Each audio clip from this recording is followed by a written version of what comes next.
Hello snowboarders of the internet, I'm your host Avran LeFeber, and in this video we'll be reviewing the K2 Afterblack. This board is available in 149, 151, 154, 157, 160, 156 wide, 159 wide. This board features K2's twin combination camber baseline, which is a camber dominant cam rocker. So there's a little bit of rocker out in the tip of the tail, but it's pretty much all camber. That's going to give it the load and snap of traditional camber, but you're going to have a little more play out in the tip and the tail. This board at Arapahoe Basin, late in a spring day that was sunny bluebird, warmer temps. You kind of had a mix of chunder snow, slush snow, firm snow, fast snow, and there was a little bit of wind, and I rode it with my K2 Thraxis boots and my K2 Indy bindings. Alright, so it's a true twin. This board is a little bit stiffer, so it comes in at just past the middle of the road park flex, and you have a sweet spot in the tip and the tail where that rocker zone is till about midway through the tip, and then it progressively stiffens up through the middle with a little bit of torsional flex to it. Now overall this board is very lively, so there is chatter. It will resonate back underfoot, but it doesn't buck you around in rutted out terrain. It's one of those boards that you can charge with if you have to. You'll feel it a little bit later in the day, but it's not going to kill you. To get snap out of this board, you obviously have to load the camber section. When you do, there's rebound and pop. It's not the snappiest board I've been on, but it's also not the worst. It's got enough pop to launch a roller, hit a side hit, or go in the park and ollie over fat little skier kids. Because why the fuck are there fat little skier kids in the park? I don't know. Their parents suck. When it comes to hitting jumps, this is where this board shines. I didn't get a chance to hit too many with it, and it was pretty much just small to medium sized jumps.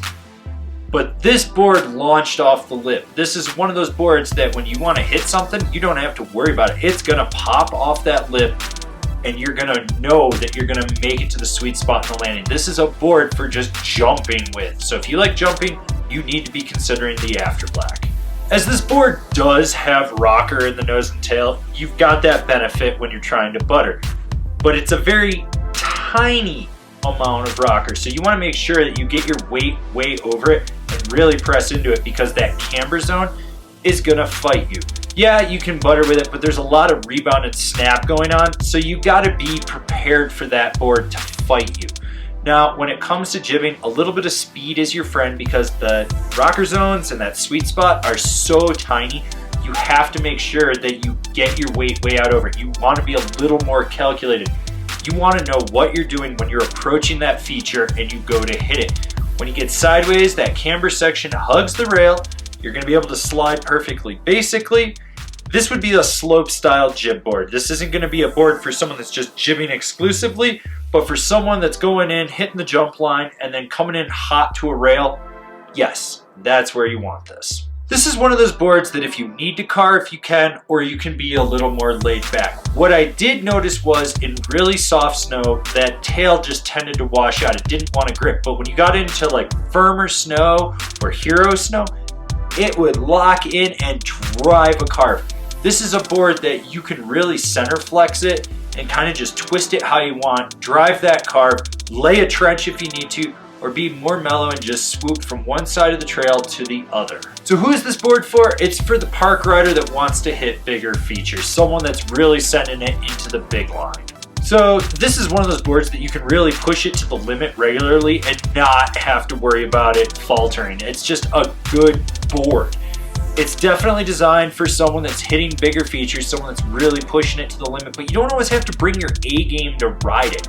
What I liked was the power of the snap, the fact that it is cam rocker, so you know you've got that pop and snap of traditional camber, but you got that play of rocker in the tip and tail, even if it is just a tiny little amount with a very minuscule sweet spot.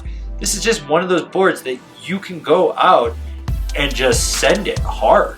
Comparable boards, the Capita DOA, the Jones Mountain Twin, the Yes Jackpot. This has been my review of the K2 Afterblack. Do you agree? Do you disagree? Do you own one? Are you going to buy one? Leave me a comment down below. Let's have a conversation about this snowboard.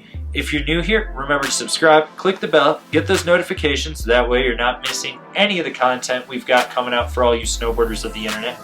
And if you'd really like to support us and you want to see us just grow out what we're doing over here, swing on over to Angry Snowboarder VIP. I could tell you more here, but I got a whole video over there that explains it so much better. As always, I've been your host, Avran LeFeber, and I'll see you in another video.